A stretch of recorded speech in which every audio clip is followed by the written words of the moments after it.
John Bond, welcome to the Apollo Papyrus podcast. Well, thank you for having me on. A pleasure to be here. Looking forward to our conversation.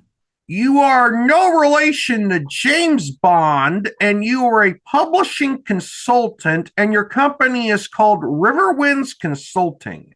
What services does Riverwinds provide, and what is your work as a publishing consultant like?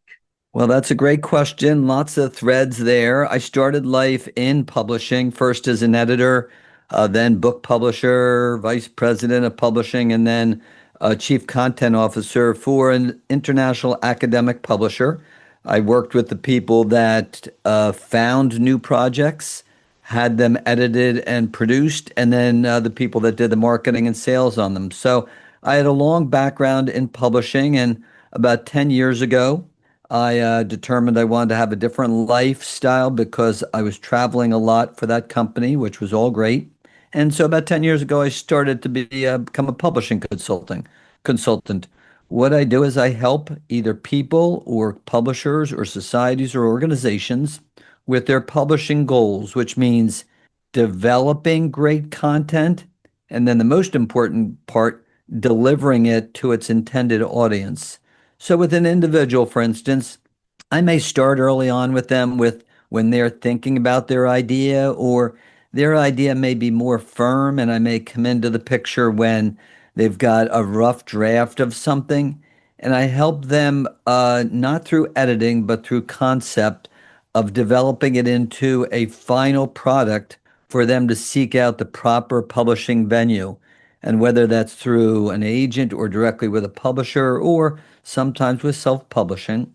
And then I advise them on how to promote and market their work to make sure it reaches its maximal audience.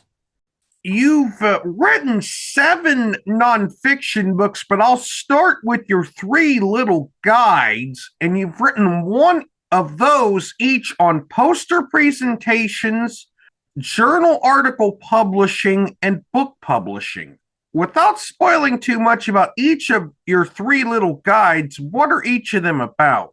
Yes, well, they're all doing the same thing. They're all talking about a way to express something of interest to you. And whether it is, as you said, a poster or journal article, which may not be as applicable to many people unless they're in academia, or the book publishing one, which is the more broader based for many people who are interested in getting published. They do that same thing. They talk about coming up with a concept or idea, and this applies in some ways as well, broadly to fiction as well. Coming up with an idea, developing it, coming up with a way you're going to approach it, including a plan and a schedule to develop and write the material, and then going through the process of having it finalized, doing your internal editing, and then finding friends or colleagues to read it and give you feedback.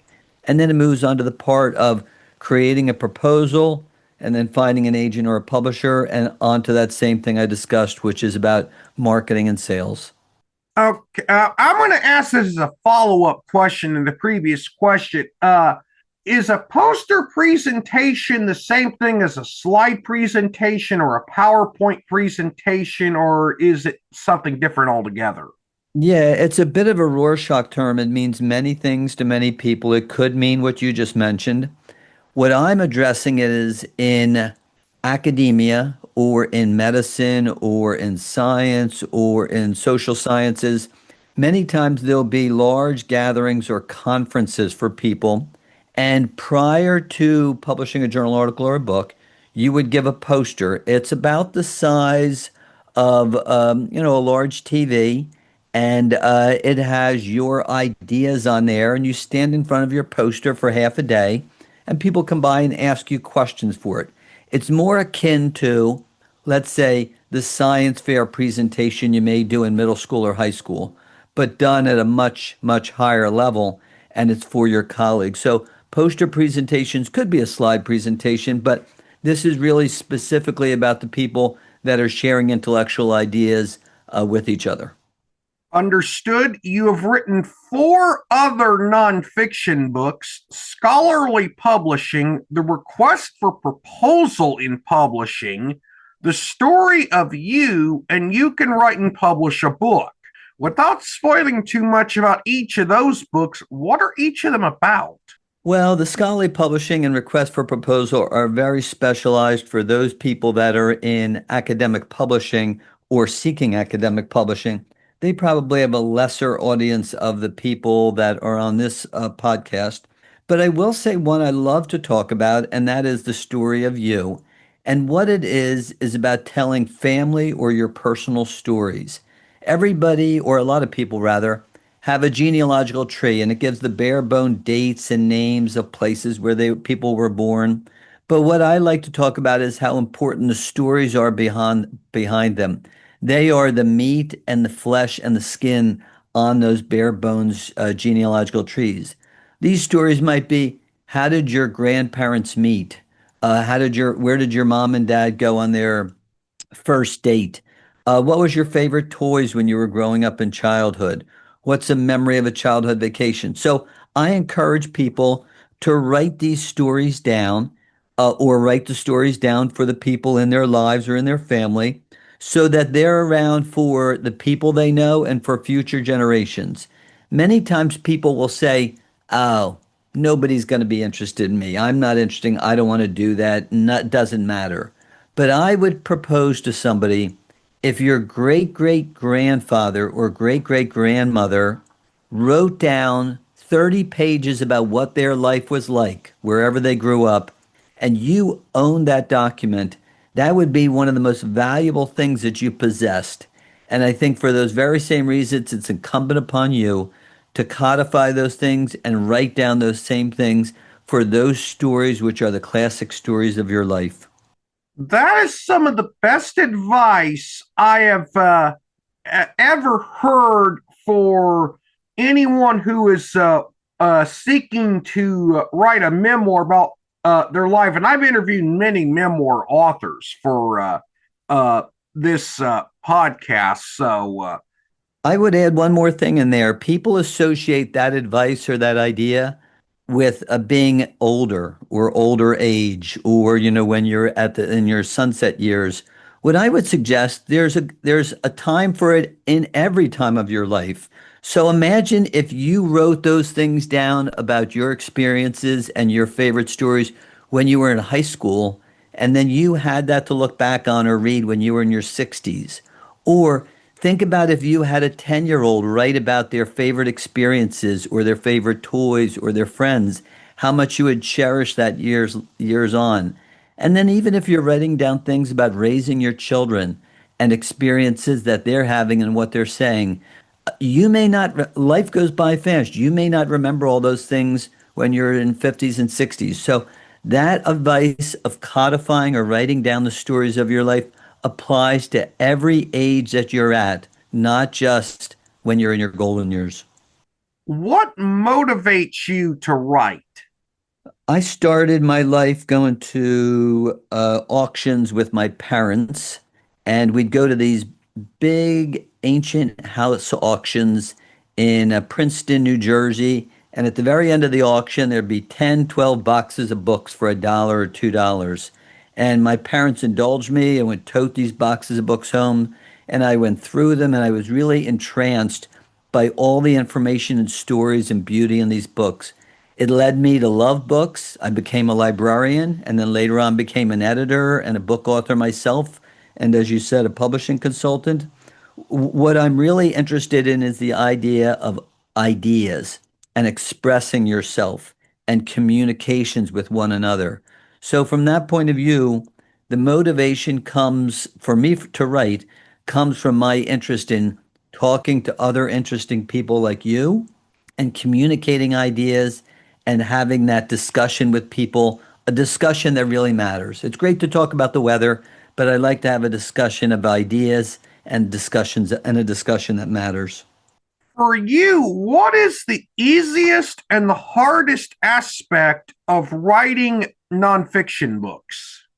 Uh, the easiest aspect, when I have an idea, is laying it out, coming up with that, table of contents or outline, and thinking of the natural order of ideas. Because usually you're writing about something you're knowledgeable about, And so it's easy for me to come up that path of where we're going to take. Even the act of writing nonfiction is not that hard for me. I do say I tire over the going through the book countless times and rereading it. I mean, if you look at your work enough, by the time it's published, you're probably sick of rereading your work at some point. So maybe the editing process. And I did want to tell you an exciting piece of news. I've been interested in writing fiction as well for the past, I don't know, 4 or 5 years. And I can't say the date yet, but I have secured a publisher to publish my first novel. So I'm happy to say I'm not only in the nonfiction arena, but I'm in the fiction arena as well.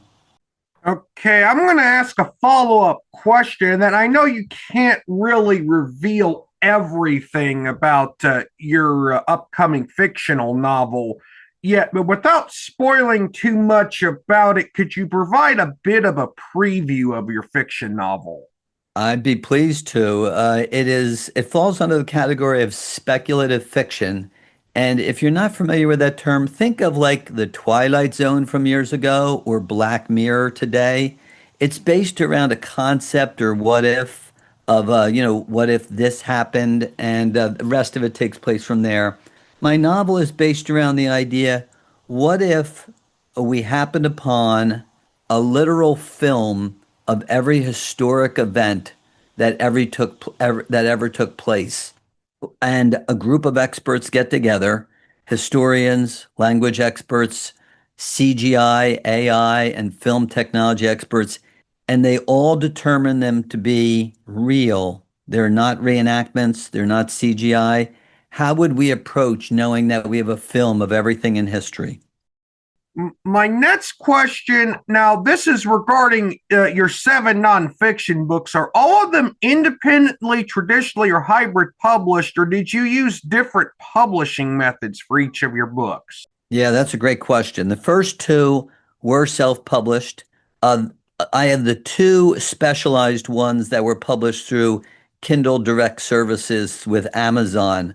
But the last three, the Little Guide series, were published with Roman and Littlefield, which is now a division of Bloomsbury Publishing. So they're all traditionally published.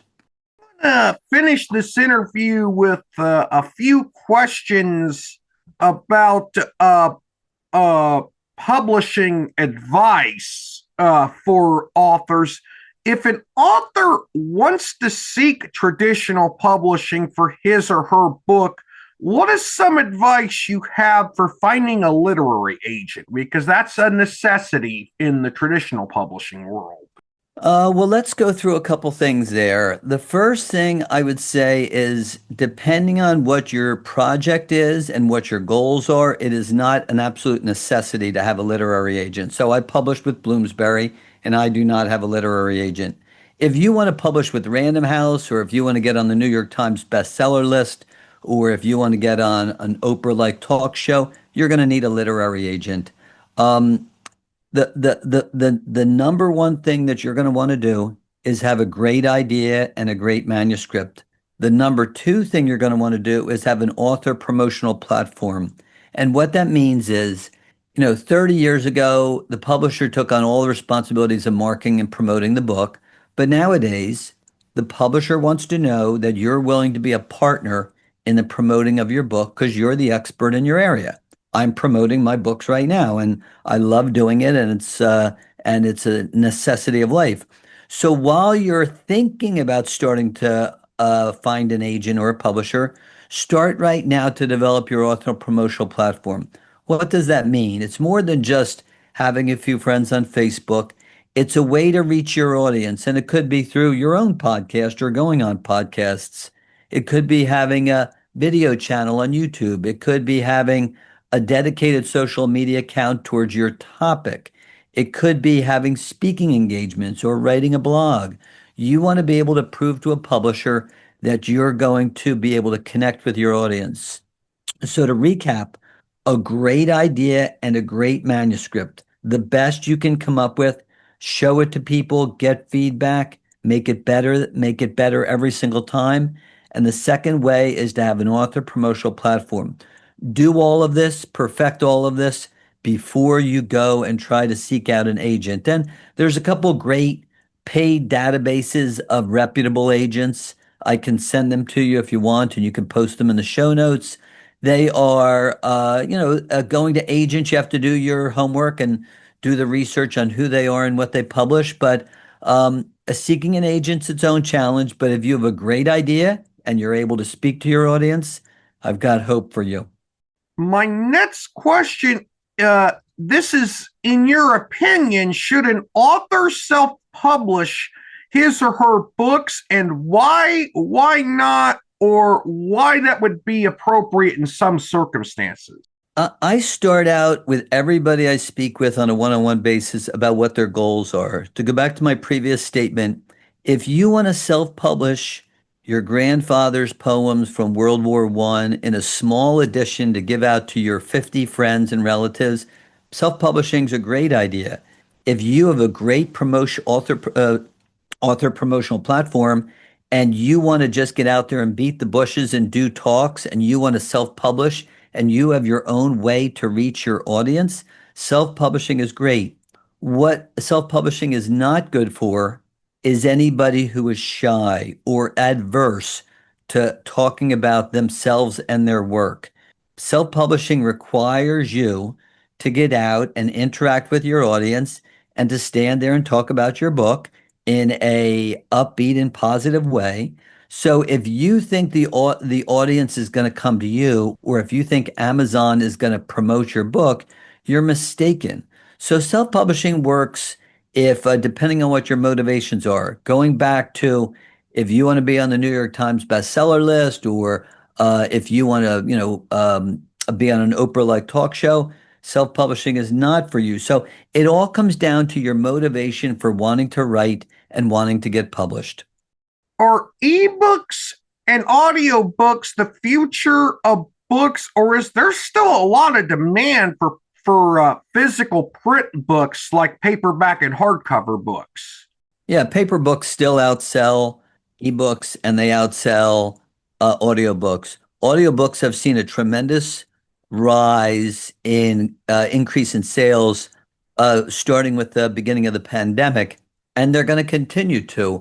Podcasts like this really get us in tune with listening and enjoying either media or entertainment or facts through our ears versus through our eyes. So audiobooks will continue to rise. Ebooks are really popular in specific genres. So whether in romance or science fiction or fantasy, they really have a hold there. Paper books in the next 5 or 10 years, or who knows beyond, will still have a significant presence. When you think about audio and ebooks and paper books, think about the difference between a paperback and a hardback, or a trade paperback and a mass market paperback and a hardback. These are just options to receive the exact same material. What matters is not the format, but that you have a great idea and a great story to tell. So don't get us hung up on the format, I would say to authors. One final question. How does an author know if a market exists for his or her book? Wow, that's a really great question that I haven't been asked yet. You have to become, as you dive into your project, a market expert. You have to be a deep reader of everything that's in that market. You have to know the new books that are coming out. You have to know the key authors. You have to haunt the Barnes and Noble section that you want your book to be in. Go to used bookstores, see what's around in that same section. You have to be interested in reading book reviews on those, wherever book reviews might be. And you have to understand how vibrant it is. So if I said right now, uh, vampires, is it a burgeoning market or is it a shrinking market? Somebody that really understands that will be able to tell me whether it's seen its heyday from Twilight or whether it's continued to surge. And then you have to start to think about, let's say, nonfiction. Let's take a topic such as AI. We can only imagine all the material on AI is increasing. So to know whether there's a market, you have to become the market expert through reading, understanding, talking to other people that are in the market, as well as visiting those Barnes and Nobles and book review sites that cover all those areas that you're interested in.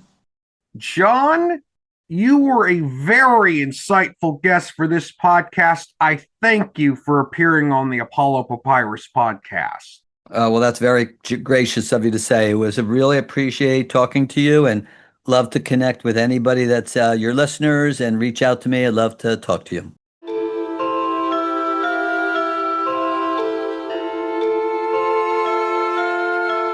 This podcast episode is intended for the private listening of our audience. Any reuse or retransmission of this podcast episode without the express written consent of the podcast host is prohibited except under fair use guidelines. Royalty-free music and sound effects obtained from https://www.zapsplat.com.